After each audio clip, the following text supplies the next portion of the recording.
If the reaction is hysterical, so like fight, flight, or freeze, it's often historical. So 3 thoughts I wanted to share with you. And the first one is about the source of our unhealthy reactions or those limiting beliefs that we have and that we want to get to the source of so that we can transform ourselves. And the insight came from this psychiatrist who was explaining about the effects of trauma on the body and on the brain. And basically, he said if the reaction is hysterical, so like fight, flight, or freeze, it's often historical. If we have these strange responses, it could very much, that we realize are destructive, it could either be stemming from something that's coming from our own past, where we couldn't protect ourselves and, we had to have these reactions to survive. It could also come from inherited trauma or inherited fears or limiting beliefs coming from our parents or, in our lineage. And so they explained that they did this test, these neuroscientists did these tests with mice, and they do it with mice because they procreate so quickly, so you can easily see the effects on generations. And what they tested was they exposed these mice to a scent. I think it was cherry scent in this case. And then with that scent, they also gave some kind of shock or something that made the mouse very, very scared. And so it's like Pavlov's effect. They would then at some point just give the scent and the mouse would already show these hysterical fight, flight, or freeze reactions. They took the test further and looked at the generations of mice coming afterwards. And what they found, whether it was the mother who was exposed to the first test or it was the father that was exposed to the first test, likewise, the offspring would have the same fear response while never have been introduced to that shock or that negative event that caused that fear.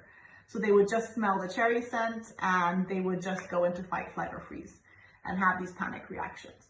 And another thing they saw is that in many of these mice, not all of them, but in many of them, they had already increased the number of olfactory receptors, so the receptors that could sense that specific strain of smell.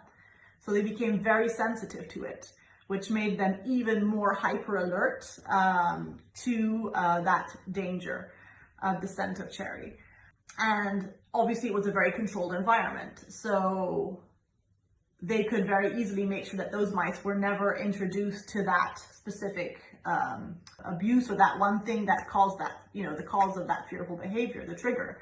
And it took 4 generations of mice to actually get that fear response out. Now, if you look at us human beings, if that would, if we look at how that works, the main difference is that, we have this incredible capacity to manifest our thoughts and, where our energy flows, that's what we're going to create.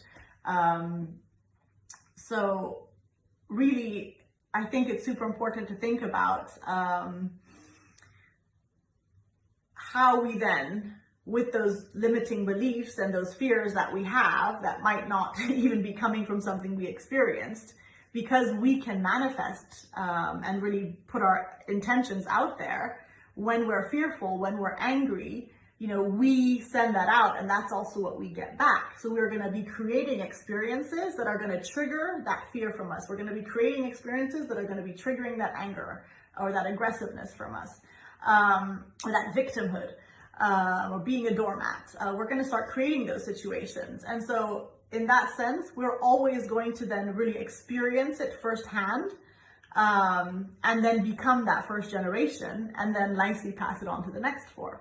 So it's kind of scary, but also very eye-opening as to, how important it is to get to the bottom of our shit, so that we can really clean house, and not pass it on.